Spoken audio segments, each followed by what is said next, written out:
76వ గణతంత్ర దినోత్సవాన్ని పురస్కరించుకుని సెంట్రల్ గవర్నమెంట్ అయితే పద్మ అవార్డ్స్ని ప్రకటించింది. ఈ పద్మ అవార్డ్స్లో తెలుగు వారికి ఈసారి అత్యధిక ప్రాధాన్యం దక్కిందని చెప్పుకోవాలి. 2 తెలుగు రాష్ట్రాల నుంచి 7గురికి ఈ పద్మ అవార్డులు అయితే వరించడం జరిగింది. ముఖ్యంగా చూసుకున్నట్లయితే అవార్డులు వచ్చిన వారిలో తెలుగు వారికి సంబంధించి పద్మ విభూషణ్ అవార్డు అయితే famous doctor and gastroenterologist doctor Nageswara రెడ్డికి అయితే వచ్చింది.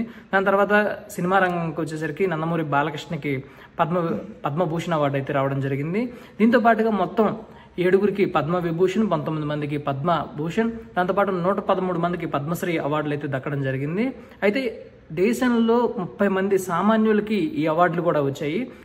ఏపీలో కళారంగం నుంచి మాడుగుల నాగఫణి శర్మకి, దీంతోపాటు మిరియాల అప్పారావు ఈయనకి మరణానంతరం అయితే ఈ అవార్డుని ఇవ్వడం జరిగింది. సాహిత్య విద్యారంగానికి సంబంధించి కేఎల్ కృష్ణకి, దాని తర్వాత వాదిరాజ్ రాఘవేంద్రచారికి పంచముఖల పద్మశ్రీ పురస్కారం అయితే ఎంపికైంది. డి నాగేశ్వర రెడ్డి, మందకృష్ణ మాదిక్కి తెలంగాణ నుంచి వీరిద్దరు పద్మ అవార్డ్స్కి అయితే ఎన్నికవడం జరిగింది. మిగిలిన వారికి ఆంధ్రప్రదేశ్ నుంచి వచ్చాయి. బాలకృష్ణ నటుడిగానే కాకుండా బసవతారకం క్యాన్సర్ ఆసుపత్రి చైర్మన్ గాను 3 దఫాలుగా ఎమ్మెల్యే గాను సేవలు అందించారు. సో సేవల రంగంతో పాటు సినిమా రంగానికి సంబంధించి ఆయనకైతే అవార్డు రావడం జరిగింది. దీంతో పాటు మాజీ చీఫ్ జస్టిస్ కూడా పద్మ విభూషణ్ అవార్డు వచ్చింది. పద్మభూషణ్కి ఎంపికైన వారిలో సుప్రీంకోర్టు మాజీ ప్రధాన న్యాయమూర్తి జస్టిస్ జగదీష్ సింగ్ కూడా ఉన్నారు. దాని తర్వాత గుజరాత్ నుంచి కొమోదిని రజనీకాంత్, కర్ణాటక నుంచి లక్ష్మీనారాయణ, కేరళ నుంచి ఎంటి వాసుదేవ్ నాయర్, జపాన్ నుంచి సుజుకి మోటార్స్ వ్యవస్థాపకుడు ఒసాయి సుజుకి కూడా ఉన్నారు. వీటితో పాటు సాహిత్యం, విద్య, జర్నలిజం విభాగాలలో సంబంధించి కర్ణాటకకు సంబంధించిన సూర్యప్రకాష్ కూడా ఉన్నారు.